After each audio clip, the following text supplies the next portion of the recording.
Elbows up. Elbows up. More than just elbows. How many kids did you molest with Jeffrey Epstein? More than just elbows. Oh, yeah.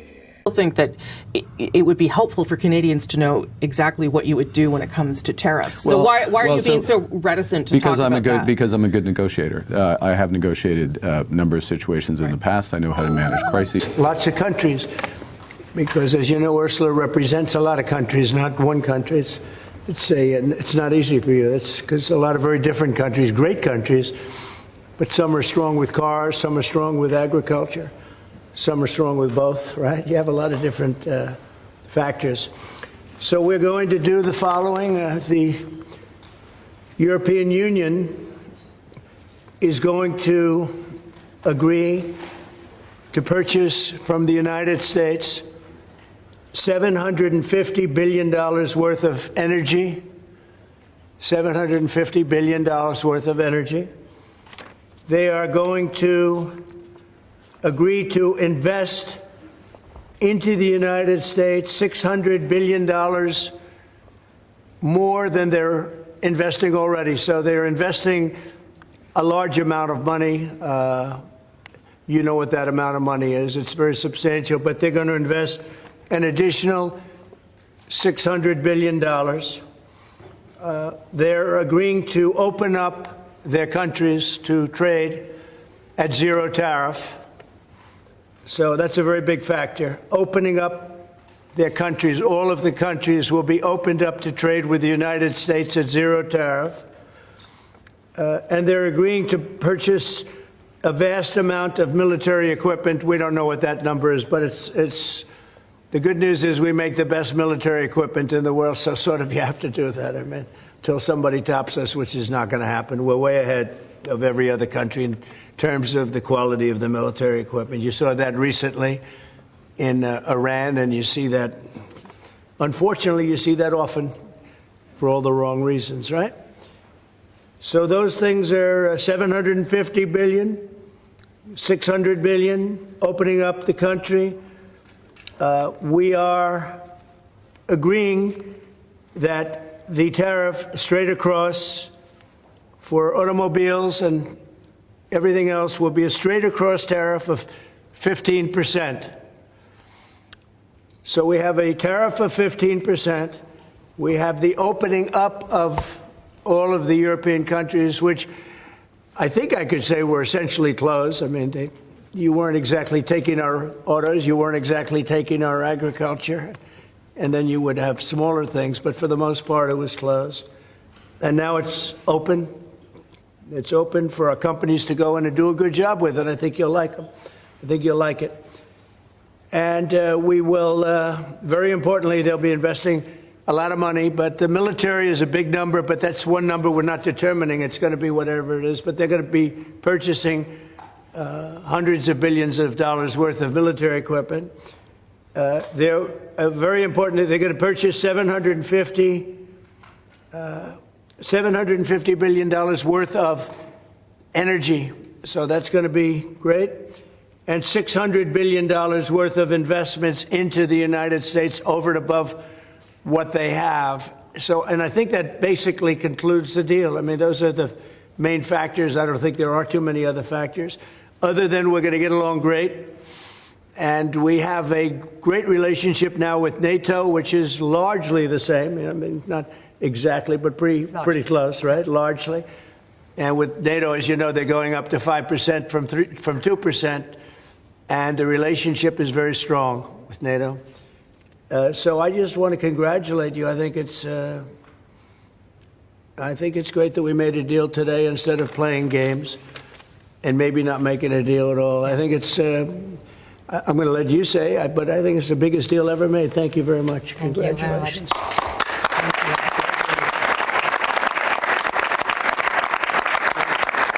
Yeah, thank you. We have a deal.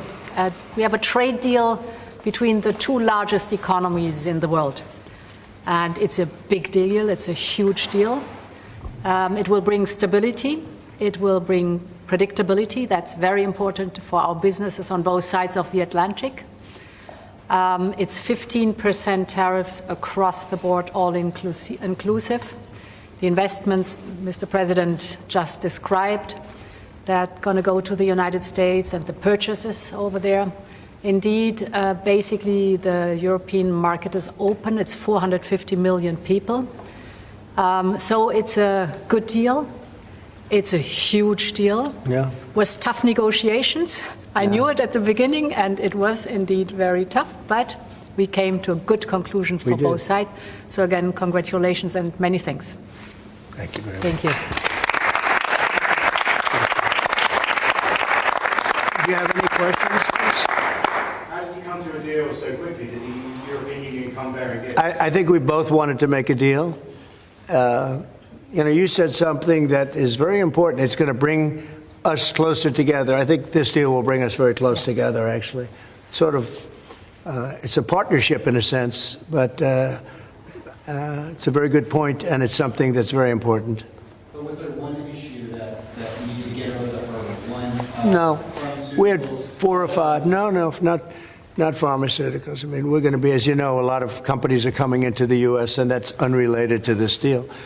But it's, I think this didn't just start today. We had a meeting. I wasn't sure. I said 50-50. I think you probably felt the same thing. But this started months ago, this negotiation. So we knew pretty much what we were getting into.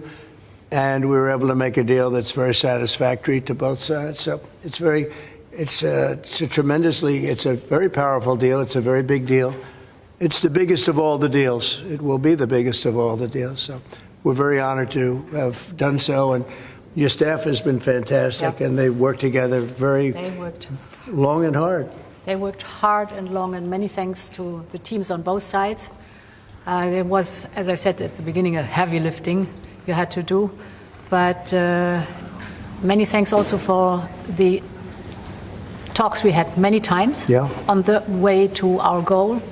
And now we made it, and that's good. It's really good.